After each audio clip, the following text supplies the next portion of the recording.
अरे ये क्या हो रहा है, बता भी दो।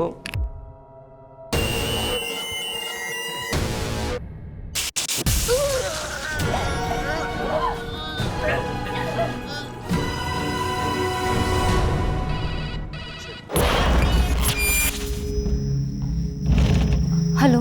हेलो, मैं डायना बोल रही हूँ। मैं वो कोई बात नहीं, नाम बोलना ज़रूरी नहीं है, लेकिन अपनी प्रॉब्लम खुलकर बोलो। मैं एक शादीशुदा औरत हूँ और मुझे एक बच्चा भी है, लेकिन मैं एक दूसरे आदमी से अट्रैक्टेड हूँ और वो आदमी भी मैरिड है, राइट? जी। और तुम गिल्टी फील कर रही हो? बहुत ज़्यादा। सिर्फ अट्रैक्शन फील कर रही हो या बात आगे बढ़ चुकी है? अट्रैक्शन तो बहुत हाई है, कभी भी कुछ भी हो सकता है। तुम नहीं चाहोगी तो नहीं होगा। प्लीज़ मुझे एडवाइस करो, कैसे? अपने हस्बैंड से प्यार करती हो दिल से? करती हूँ, दिल से करती हूँ। तो फिर जितनी जल्दी हो सके उस दूसरे आदमी को भूल जाओ। कोई जिस्मानी अट्रैक्शन सच्चे प्यार से बढ़कर नहीं हो सकता। मैं मानती हूँ डायना, लेकिन मुझे लगता है कि मैं कमज़ोर पड़ जाऊंगी। इतना समझ लो, एक बार जिस्मानी संबंध जोड़ोगी तो काफी कुछ टूट जाएगा। चंद लम्हों के सुकून के लिए सारी जिंदगी दांव पर लगाओगी?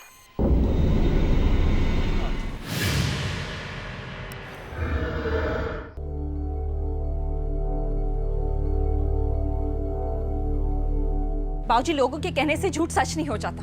बेटी, हर कोई तुम्हारे और उस मयूर के बारे में हमें खुलेआम ताने मार रहा है। हाँ, तो मयूर मेरे कॉलेज का दोस्त है, बस, और कुछ भी नहीं। सब तब भी ताने मारते थे कि जब मेरे मन में कोई खोट नहीं तो आप लोग क्यों नहीं मेरी बात सुन रहे हो? बहुत दोस्ती अपनी जगह, पर वो तुम्हें अकेले में मिलने क्यों आया था? हम दोनों अंबाजी के दर्शन के लिए गए थे। तुम्हारा पति दुकान पर था, बच्चा स्कूल में था, तुम घर में अकेली थी। क्या ये ठीक लगता है? बा, मुझे मनीषा ने बताया था कि मयूर राजकोट आया हुआ है और उससे मिलने के लिए आने वाला है। आपको तो बस खामखा बात का बतंगड़ बना देते हैं। बा, मुझे अपने पत्नी पे पूरा भरोसा है। अब दुनिया क्या कहती है मुझे नहीं मालूम। दुनिया जाए भाड़ में, मुझे उससे क्या। दुनिया मायने रखती है बेटा। जब दुनिया कुछ कहती है तो हमें सुनना पड़ता है। और उसी दुनिया की बकवास सुनकर आप अपनी बहू की बेइज्जती करेंगे। बाबूजी, बा, अगर मैं आपकी बेटी होती, क्या तब भी आप यही कहते?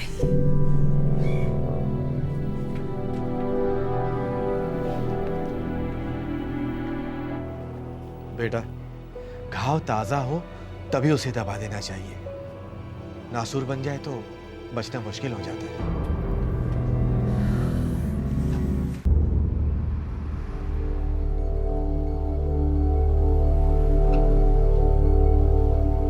देखो दीपक, मैं तुम्हारे बा और बापू की बुराई नहीं करना चाहता और ना ही उनके खिलाफ तुम्हें भड़काना चाहता हूं, लेकिन बिना बोले रह भी नहीं सकता।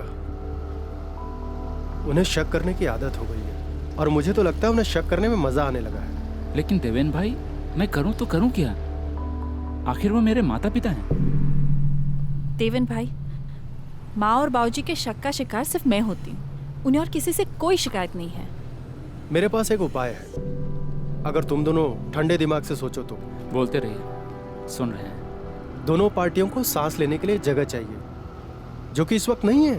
क्या आप ये कहना चाहते हैं कि हम उन दोनों से अलग हो जाएं? थोड़े टाइम के लिए। नहीं देवेन भाई, ये नहीं होगा। क्यों नहीं होगा? अरे कोई महापाप करने नहीं जा रहे हो और उनकी तबीयत भी भली अच्छी है और तुम दोनों अलग रहोगे, रिश्ता तोड़ने नहीं जा रहे हो। लेकिन फिर भी दीपक, देवेन भाई सही कह रहे हैं। तुम लोगों का हसनवाड़ी वाला मकान खाली है ना, उसकी साफ सफाई करवा लो और उसमें रहने लगो। मैं चैलेंज के साथ कहता हूं कि 3 महीने के अंदर अंदर दोनों गाड़ियां स्मूथ पटरी पर चलने लगेंगी। हाँ,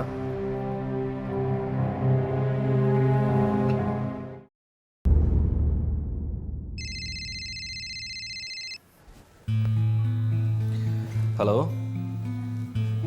हाँ, एक मिनट।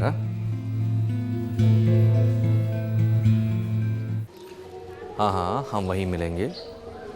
हाँ, मैं पहुंच जाऊंगा।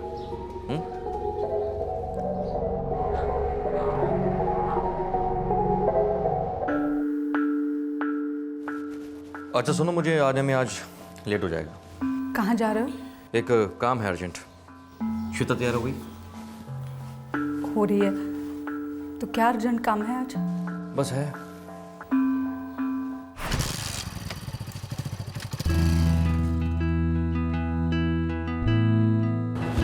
बाय मम्मा। बाय बेटी। बैठ गए ना, पकड़ो जोर से।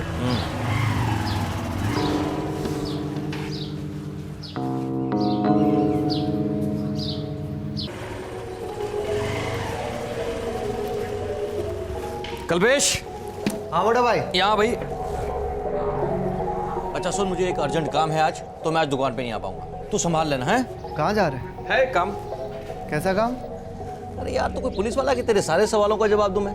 खाना खा लेना, चलता हूँ, लेट हो रहा हूँ।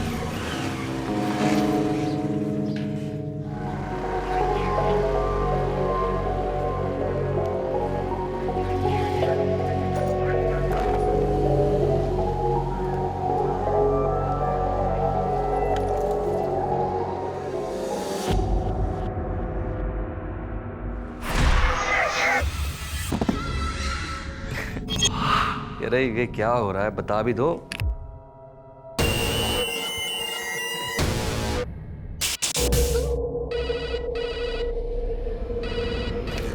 हेलो।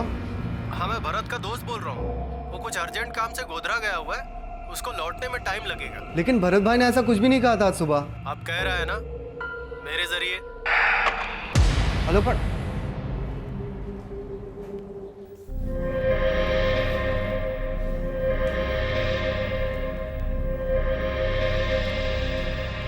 फोन भी नहीं उठा रहे।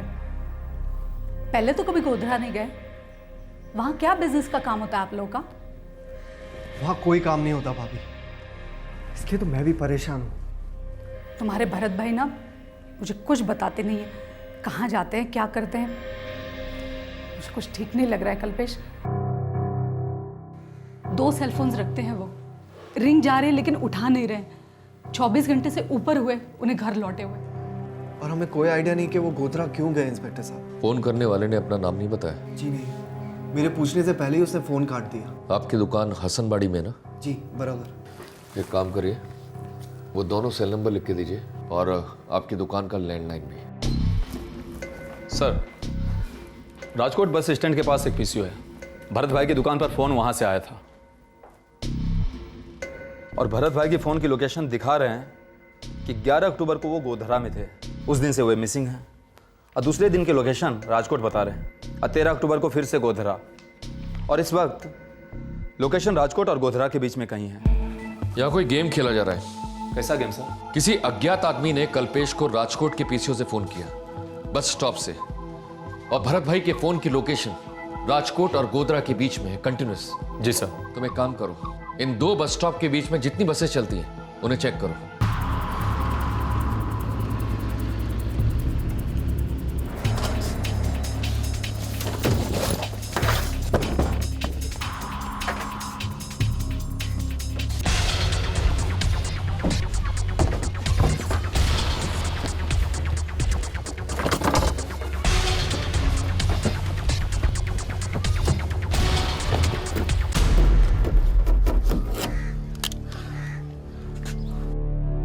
सर, राजकोट और गोधरा के बीच में रोज 6 बसें चलती है।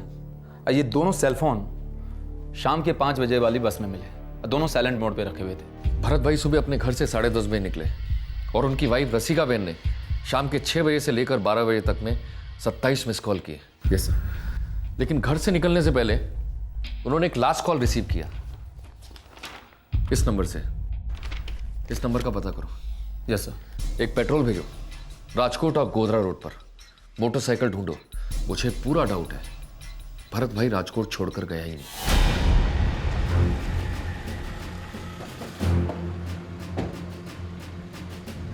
रसिका जी, आपको और हमें भटकाया जा रहा है। कौन भटका रहा है हमें? कोई अज्ञात आदमी या फिर खुद भरत भाई। लेकिन मोटा भाई ऐसा क्यों करेंगे? आप बताइए। इन दिनों भरत भाई कुछ ऐसा कर रहे थे जो आप लोगों को कुछ अजीब या अटपटा लगा हो? मुझे नहीं पता। पापा ना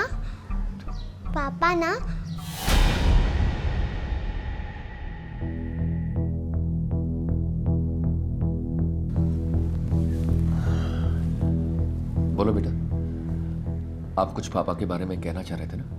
पापा बहुत अच्छे हैं, वो मुझे बहुत प्यार करते हैं। ये तो बहुत अच्छी बात है, लेकिन आप कुछ और कहना चाह रहे थे ना? नहीं।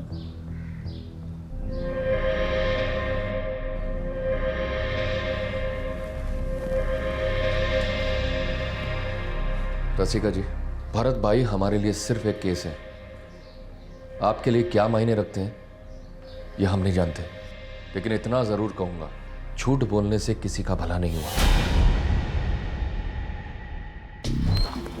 सर, राजकोट में सिटी में भी चेकिंग की, भरत भाई की बाइक मिल ही नहीं रही है। अच्छा, फोन नंबर किसका है बता क्या? Yes sir. ये आखिरी कॉल जो 9:40 में आया था वो किसी मनीषा सेठ का है। मतलब इस मनीषा सेठ ने भरत भाई के घर से निकलने से पहले फोन किया? Yes sir. और शायद रसिका बेन, भरत भाई की वाइफ, इस बात को जानती थी, लेकिन शायद उन्होंने बताया नहीं।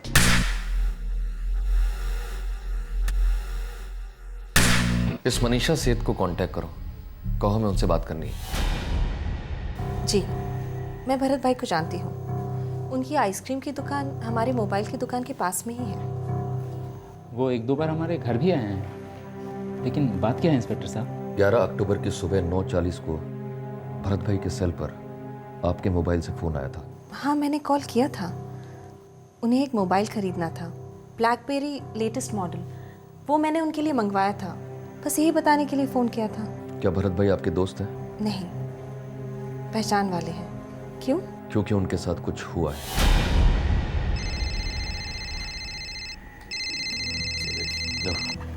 सर, मनीषा ने मुझे बताया था कि भरत भाई मोबाइल लेने के लिए आने वाले हैं, लेकिन वो आए ही नहीं। सर, भरत भाई की बाइक मिली न्याडी डैम के पास। साहब, वहाँ बांध के पास झाड़ियों में एक गोनी है, उसमें लाश है साहब।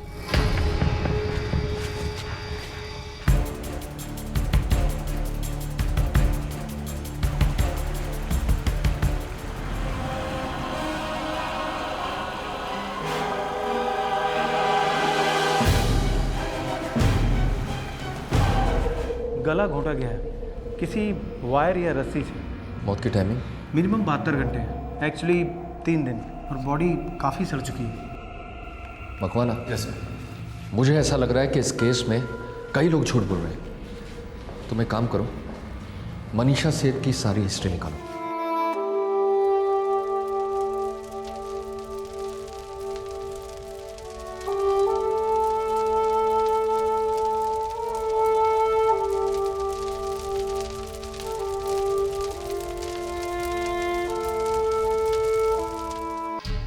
सर, मनीषा की दीपक के साथ 7 साल पहले शादी हुई। उनका 6 साल का एक लड़का है दीपू, और 3 साल पहले वे दीपक के माँ बाप से अलग हुए और अपना अलग घर बनाया। जरूर कोई स्टोरी होगी। स्टोरी है सर, रंगीन स्टोरी है। मनीषा की सास ससुर को शक था कि मनीषा का किसी मयूर नाम के आदमी के साथ अफेयर था। हर कोई तुम्हारे और उस मयूर के बारे में हमें खुलेआम ताने मार रहा है। अफेयर? हाँ सर, पड़ोसियों से बात हुई, बोल रहे थे जब जब उनके सास ससुर तीर्थ यात्रा पर जाते हैं, बच्चा स्कूल में और दीपक दुकान पर, वो मयूर दोपहर में घर आता। और ये भरत भाई, इसका कोई चक्कर इससे? दोनों की दुकान आसपास है तो अच्छी जान पहचान थी। ये औरत कत्ल कर सकती है? और अगर हाँ तो क्यों? सर, इन दोनों के बीच में कोई बिजनेस रिलेशनशिप तो नहीं थी। तो फिर कैसे रिलेशनशिप में मकाना? अफेयर होता तो कहाँ और कैसे मिला करते थे। ये भरत भाई की बेटी श्वेता कौन से स्कूल में जाती है ये पता करो।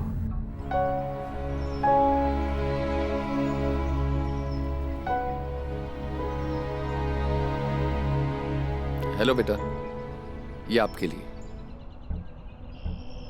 अच्छा बेटा, आप उस दिन अपने पापा के बारे में कुछ बताने वाले थे ना? आपकी मम्मा ने रोक दिया था, करेक्ट? रॉन्ग, मुझे कुछ नहीं कहना था। देखो बेटा, आपके पापा के साथ किसी ने बहुत बुरा किया है। आप नहीं चाहते हम उन बुरे लोगों को पकड़े और उन्हें सजा दें? देखो बेटा, तुम्हारे पापा ने कुछ गलत काम किया हो तो कोई बात नहीं, हम उन बुरे लोगों को पकड़ना चाहते हैं जिन्होंने आपके पापा को भगवान के पास भेजा है। आपको हमारी मदद करनी होगी बेटा। अंकल, जब भी मैं पापा के साथ दुकान में जाती थी ना, हाँ? तभी पापा मुझे एक आंटी के घर लेके जाते थे। वो आंटी का घर कहाँ है बेटा?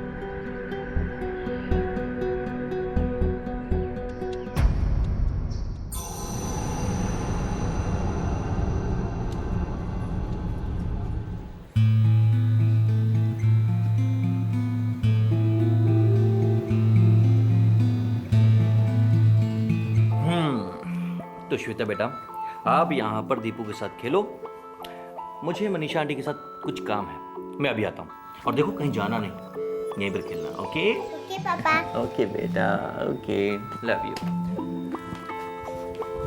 चलें।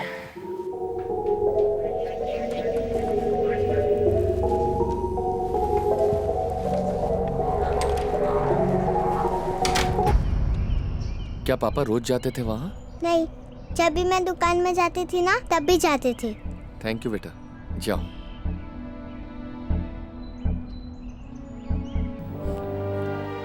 आपने हमें भरत भाई और मनीषा के अफेयर के बारे में क्यों नहीं बताया रसिका बहन? मुझे नहीं पता किसी अफेयर के बारे में। झूठ बोलना बंद कीजिए। मैं झूठ नहीं बोल रही, मुझे सिर्फ इतना पता है कि वो किसी औरत के साथ फोन पर बात करते थे। आपको कभी शक नहीं हुआ? हुआ, पर मुझे नहीं पता था कैसे पूछूं। रोज सोचती थी पूछूंगी, पर कभी हिम्मत ही नहीं हुई सच सुनने की। आपको लगता है भरत भाई का खून मनीषा सेठ ने किया है? सर, कल्पेश का ट्रैक रिकॉर्ड साफ है। वो भरत का चचेरा भाई है और सालों से वो दोनों साथ में बिजनेस करते हैं। भरत की पत्नी रसिका, वो अपने पति को नहीं मरवाएगी, तो बच्ची मनीषा सेठ, वही हमारी मुख्य आरोपी।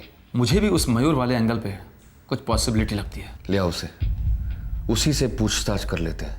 एक खौफनाक कत्ल और एक नाजायज रिश्तों का पिटारा कई गड़े मुर्दे उखड़ने का इंतजार कर रहे थे। ये गड़े मुर्दे गवाह थे एक कटु सत्य के।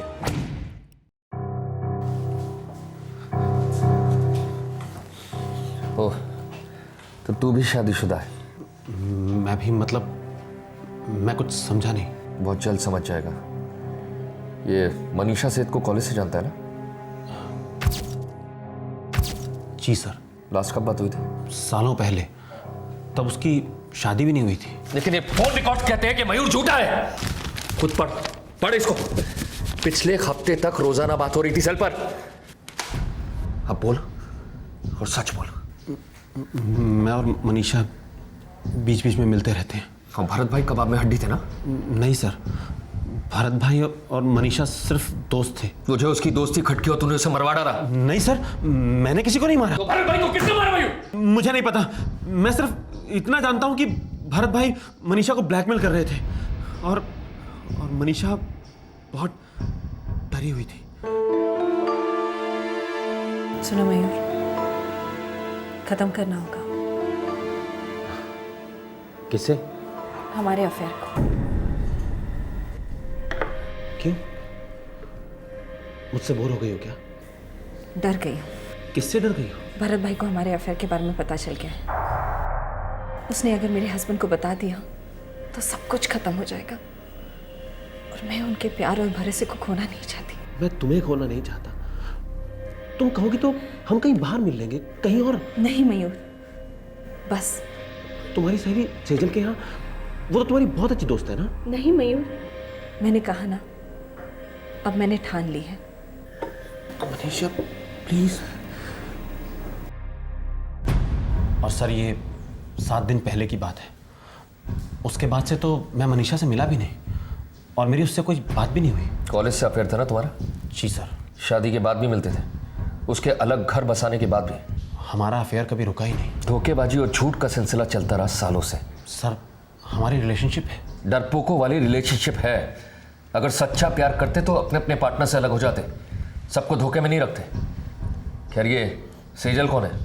सेजल सर मनीषा की खास सहेली है। सरपदल गांव में किसी आंगनवाड़ी में काम करती है। सरपदल गांव? वो तो नियारी डैम के पास है, जहां भरत भाई की लाश मिली थी। ये सेजल का नंबर है?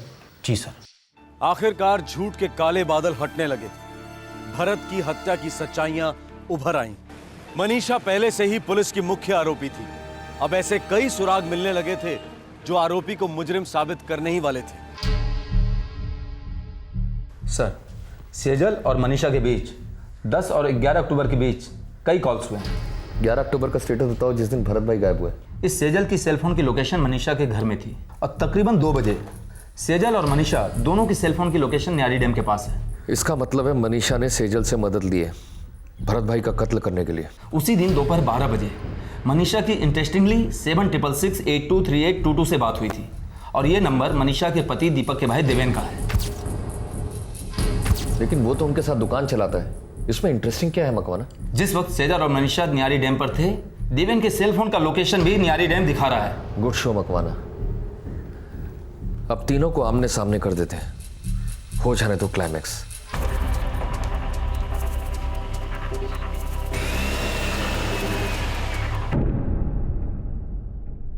मैं भरत भाई को सिर्फ जानती थी, कोई लेना देना नहीं था। काफी लिया दिया गया मिसेस मनीषा, वरना वो आदमी मयूर का नाम लेकर आपको ब्लैकमेल क्यों करता? अब ये नहीं कहिएगा कौन मयूर। मनीषा जी, आपको मैं देवेन और सेजल से इंट्रोड्यूस करा देता हूं। मैंने आप तीनों को यहां किसी कॉलोनी की एनुअल मीटिंग के लिए नहीं बुलाया। एक कत्ल हुआ है और हमारे पास ये ठोस सबूत है कि आप तीनों ने मिलकर यह कत्ल किया है। अब अगर किसी ने भी झूठ बोला तो मुंह तोड़ दूंगा।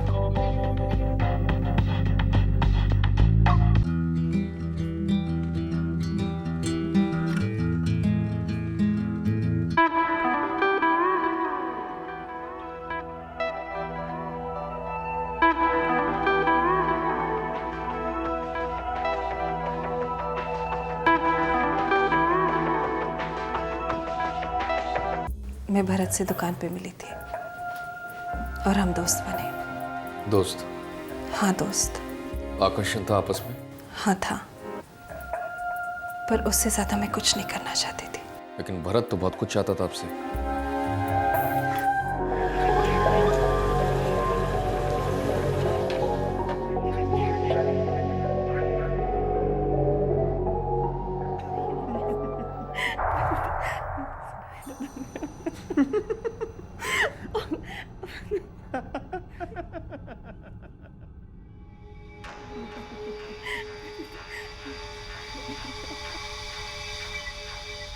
मयूर,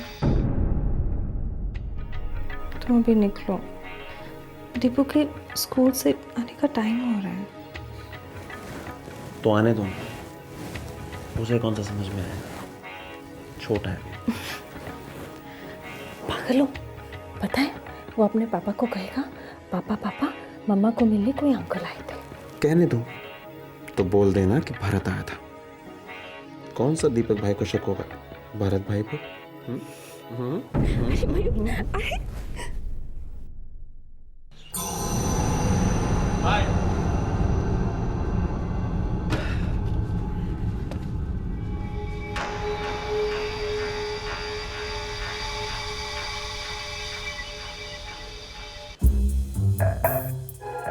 भरत को मेरे और मयूर के रिश्ते के बारे में पता चल गया था। वो ये जानता था कि मैंने दीपक से ये बात छुपा के रखी है।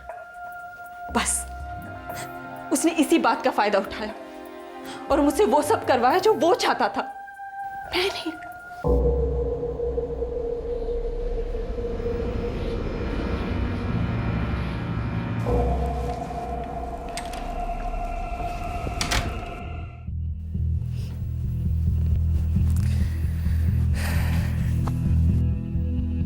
तुम्हें जो मुझसे चाहिए था वो तुम्हें मिल गया। अब तुम्हारे और मेरे बीच में कुछ नहीं होगा। मनीषा, यार ये तो जाती हुई ना। हा? अब देखो, दीपक की पीठ के पीछे तुम इतने सालों तक मयूर के साथ मस्ती मारती आई हो, है ना? अब मयूर की पीठ के पीछे थोड़ी सी मस्ती हम लोग भी कर लेते। क्यों? ठीक है ना? उफ मनीषा, तू पागल हो गई है क्या? मयूर को पाने के लिए मैं कुछ भी कर सकती हूँ। सेजल, तू जानती हूँ मेरा पहला प्यार है। और शादी की अग्नि में पहले वाले सारे प्यार जलाने पड़ते हैं। ओ बस कर, फालतू के लेक्चर मत दे मुझे। तो क्या करूं? हाँ, देख तूने अपने आप को कैसी मुसीबत में डाल ली है। वो भरत भाई तुझे लगातार ब्लैकमेल करता रहेगा। हाँ यार, वो बार बार मिलने की बात करता है। और मिलना मतलब समझती है ना तू? समझती हूँ मैं, इसीलिए बोल रही हूँ कि दीपक को सब कुछ साफ साफ बता दे। नहीं सेजल, मैं उसे कुछ नहीं बता सकती। उसने अपने माँ बाप के सामने मुझे सपोर्ट किया था। वो ये बर्दाश्त कर ही नहीं पाएगा कि मैं उसके साथ चीटिंग कर रही हूँ। और अब तो वो भरत के साथ भी इतना सब। तो मनीषा तू लाइफ से चाहती क्या है आखिर? दीपक मेरे पति है और मयूर मेरा प्यार। मुझे दोनों चाहिए। और भरत भाई? वो मुझे नहीं चाहिए। भाभी, आपके सास ससुर मयूर के बारे में बात कर रहे थे ना, तब मुझे पता था कि वो लोग सच बोल रहे हैं और आप झूठ। फिर भी आपने मुझे सपोर्ट किया। दीपक भाई के लिए बहुत अच्छे इंसान है वो। तो क्या मैं बुरी हूँ? आपको अपनी बहन मानता हूँ मैं। तो फिर अपनी बहन की मदद कीजिए। मेरे कैरेक्टर को लेके फिर कभी डिस्कस करेंगे। अब पक्का दीपक भाई को ये बात नहीं बताना चाहती? हाँ देवेन भाई, नहीं तो मैं आपको क्यों बताती, सीधा उन्हीं के पास नहीं चली जाती। तब तो बस एक ही तरीका है भरत भाई को चुप कराने का। नहीं नहीं नहीं, बिल्कुल नहीं। मुझे इन सब में मत घसीटो तुम। सेजल, तू भूल गई ना मैंने कितना कुछ किया है तेरे लिए लाइफ में? गिनाओ तुझे। सजल बहन, किसी को कुछ भी पता नहीं चलेगा और आपका नाम तो बिल्कुल भी नहीं आएगा। मेरा प्लान एकदम फुल प्रूफ है। नहीं प्लीज प्लीज सेजल, 15 साल की दोस्ती है हमारी। तू मेरी बहन है यार, प्लीज।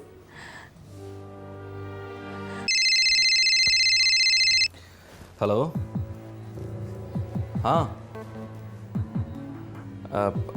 एक मिनट। हाँ, देखो भरत, तुम्हें जो मुझसे चाहिए वो मेरी फ्रेंड सेजल करेगी। अरे वाह, मेरी तो निकल पड़ी। पहले तुम्हारी दोस्त के साथ और उसके बाद तुम्हारे साथ। मेरे साथ नहीं, मेरी फ्रेंड भी ये सब कुछ मेरी शादी बचाने के लिए कर रही है। उसके साथ तुम्हें जो भी कुछ करना है एक बार करके हम दोनों को बख्श दो। अरे अच्छा बाबा, अच्छा, मैं कोई लालची भेड़िया थोड़ी ना हूँ। अच्छा ये बताओ, कब और कहाँ? मेरी फ्रेंड इस वक्त मेरे घर पे है, तुम्हारा इंतजार कर रही है। बस मैं पहुँच रहा हूँ। ये मनीषा मुझे लल्लू समझ रही है। अपनी सहेली को आगे करके मेरे हाथ से फिसलने की कोशिश कर रही है। नादान है।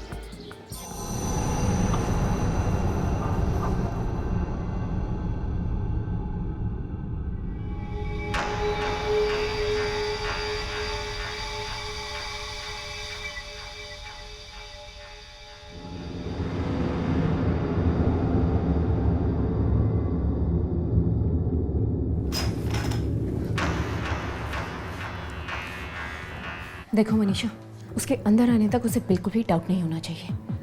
और उसके यहाँ आते ही मैं उसके गले में ये फंदा डाल दूंगी।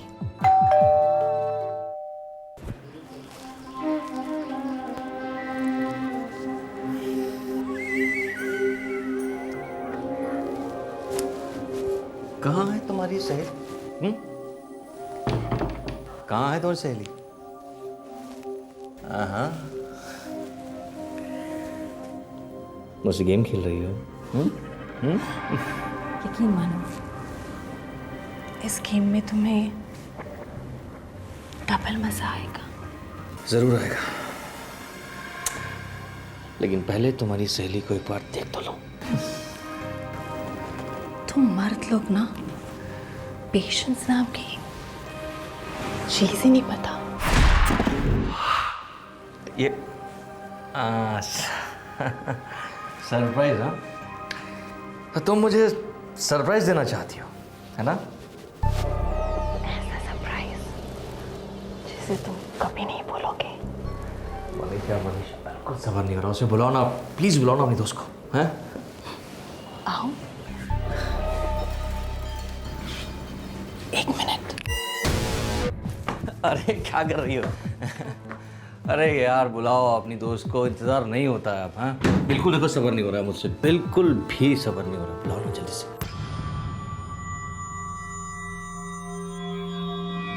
बुलाओ ना। अरे क्या कर रही हो, बुलाओ ना उसे। मनीषा तुम, अरे ये क्या है, कहीं मुझे मारने वारने का प्रोग्राम तो नहीं बना रखा तुमने? हाँ तुम तो खुशी से ही मर जाओगे। देवेन भाई, खत्म हो गया भरत, अब बोलिए।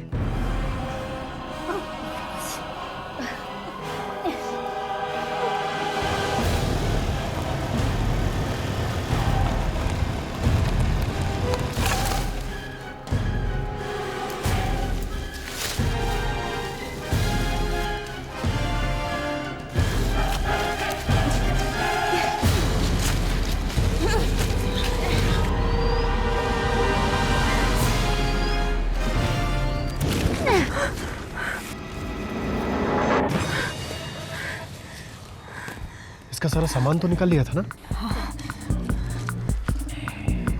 अब इसे राजकोट के बाहर पार्सल कर देंगे।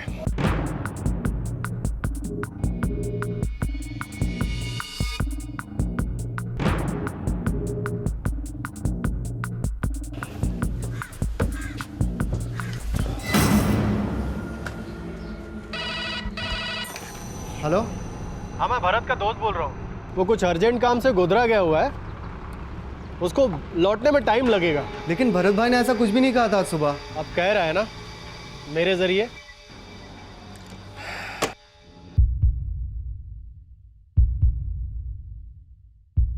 एक अफेयर छुपाने के लिए तुमने कितनी जिंदगियां बर्बाद की मनीषा। तुम्हारे पति पर मुझे तरस आता है। और तुम दोनों कैसे दोस्त हो? एक बार भी इसके मासूम बच्चे दीपू के बारे में नहीं सोचा? ऐसा भी क्या डरना रसिका जी? आप जानते थे कि आपके पति कुछ गलत कर रहे हैं, फिर आपने उन्हें रोका क्यों नहीं? आप औरत नहीं है ना, आप नहीं समझेंगे। क्या नहीं समझूंगा? यही कि बेसहारा औरतों की मजबूरी उनकी खामोशी में बयां होती है। हम सच जानकर भी कुछ रोक नहीं सकते, बदल नहीं सकते, तो फिर ऐसा कड़वा सच जाने क्यों?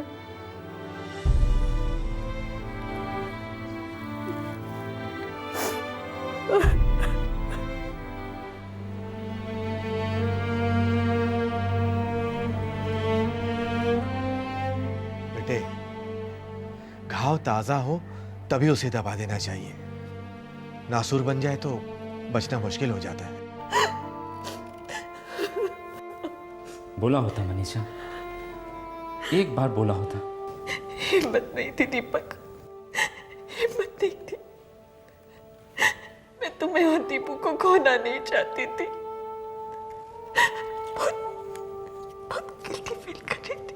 जब अफेयर कर रही थी तब गिल्ट फील नहीं हुआ था? एक बार बता देती मनीषा, बात यहां तक नहीं पहुंचती। अगर मैं तुम्हें बता देती तो क्या तुम मुझे माफ कर देती दीपक? माफ? माफ तो मैंने तुम्हें उसी दिन कर दिया था मनीषा, जिस दिन बा और बापू ने तुम पे उंगली उठाए थे। मैं जानता था मनीषा, वो लोग सच बोल रहे हैं। क्या? हाँ मनीषा, मैं जानता था, लेकिन तुम्हें बोलकर तुम्हें तुम्हारी नजरों में गिराना नहीं चाहता था। मैं सोचा कि प्यार से तुम्हारा दिल जीत लूंगा, इसलिए बा और बापू से अलग होने को राजी हो गया। सोचा धीरे धीरे तुम उसे भूल जाओगी, लेकिन नहीं, ऐसा कुछ भी नहीं हुआ। मेरा प्यार फेल हो गया मनीषा। नहीं थी, फेल हो गया मेरा प्यार। मुझे मेरी चुप्पी बहुत भारी पड़ी। बहुत भारी पड़ी मुझको मेरी चुप्पी।